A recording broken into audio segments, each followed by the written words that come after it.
A Study in Scarlet, first published in 1887, is the first story to introduce the legendary detective Sherlock Holmes and his loyal companion, Dr. John Watson. It marks the beginning of their iconic partnership and establishes Holmes's methods of deduction and investigation. This groundbreaking work not only established Holmes's fame, but also laid the foundation for modern detective fiction. The story is divided into two distinct parts: the investigation of a murder in London and the backstory that reveals the motives behind the crime. Together, these sections weave a tale of mystery, revenge, and justice. The first part introduces Dr. Watson, a military doctor who recently returned to London and became Holmes's roommate at 221B, Baker Street. Scotland Yard approached Holmes to assist in solving a baffling murder. The second part shifts to the backstory of the crime, set in the American West. It explores the history of the Mormon community and a tale of love, betrayal, and revenge that ultimately leads to the events in London. Part 1: The Crime and Investigation. The novel begins with Dr. John Watson, a military doctor who recently returned to London after serving in Afghanistan. Struggling to adapt to civilian life, Watson is introduced to Sherlock Holmes by a mutual acquaintance who suggests they share an apartment to reduce living expenses. Watson moves into 221B, Baker Street, and becomes fascinated by Holmes's eccentric personality, remarkable deductive abilities, and scientific approach to solving mysteries. Scotland Yard detectives Gregson and Lestrade soon consult Holmes regarding a baffling case. A man named Enoch Drebber has been found dead in an abandoned house on Brixton Road. The body shows no signs of violence, but the word Rake, German for revenge, is scrawled in blood on the wall.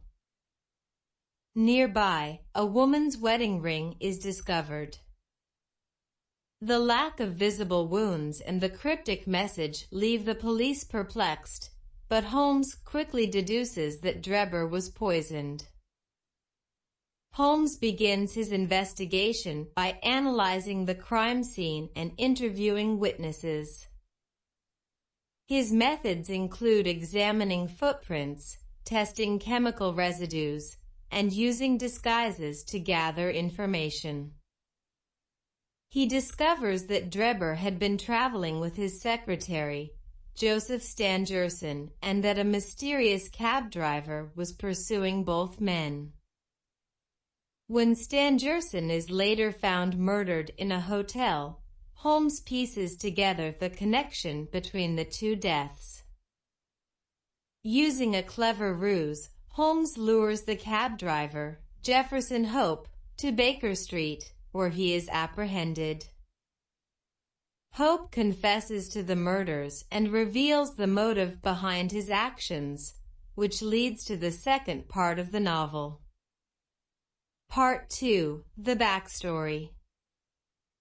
The second part of A Study in Scarlet shifts to the American West, specifically Utah, where the story of Jefferson Hope and his victims unfolds. Years earlier, a man named John Ferrier and his adopted daughter, Lucy, were rescued by a group of Mormons while traveling through the desert. In return for their survival, Ferrier agreed to adopt the Mormon faith and settle in Salt Lake City. Over time, Ferrier became a prosperous farmer, and Lucy grew into a beautiful young woman. Lucy fell in love with Jefferson Hope, a non-Mormon prospector, and they planned to marry. However, the Mormon leaders, led by Brigham Young, decreed that Lucy must marry one of their followers.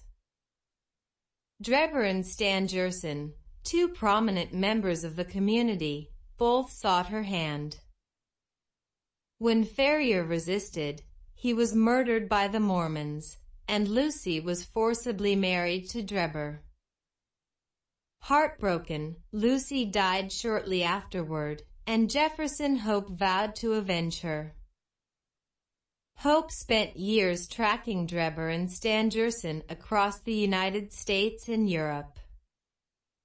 When he finally found them in London, he devised his plan for revenge. Hope forced Drebber to choose between two pills, one harmless and the other poisoned, as a twisted form of justice.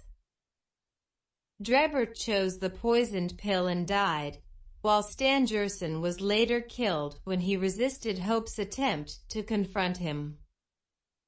The resolution. Back in the present, Jefferson Hope's confession provides Holmes and Watson with a complete understanding of the case.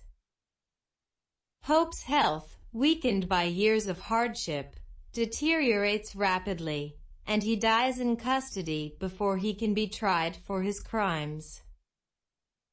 Despite his criminal actions, Hope's tragic story elicits some sympathy, as his motives were driven by love and a desire for justice. The novel concludes with Watson reflecting on Holmes's brilliance and the inadequacy of the official police force, as Gregson and Lestrade take credit for solving the case. Watson decides to document the events, marking the beginning of his role as Holmes's biographer. Themes and legacy. A study in Scarlet explores themes of justice, revenge, and the moral complexities of crime. Jefferson Hope's actions challenge traditional notions of right and wrong, as his pursuit of vengeance stems from profound personal loss. The novel also highlights the limitations of conventional police work, contrasting Scotland Yard's incompetence with Holmes's scientific and logical methods. Conan Doyle's introduction of Holmes and Watson revolutionized detective fiction. Holmes's reliance on observation, deduction, and forensic science set a new standard for the genre. At the same time, Watson's role as the narrator created an accessible lens through which readers could experience the mysteries. The dynamic between the two characters, Holmes's brilliance balanced by Watson's humanity, became a defining feature of the series.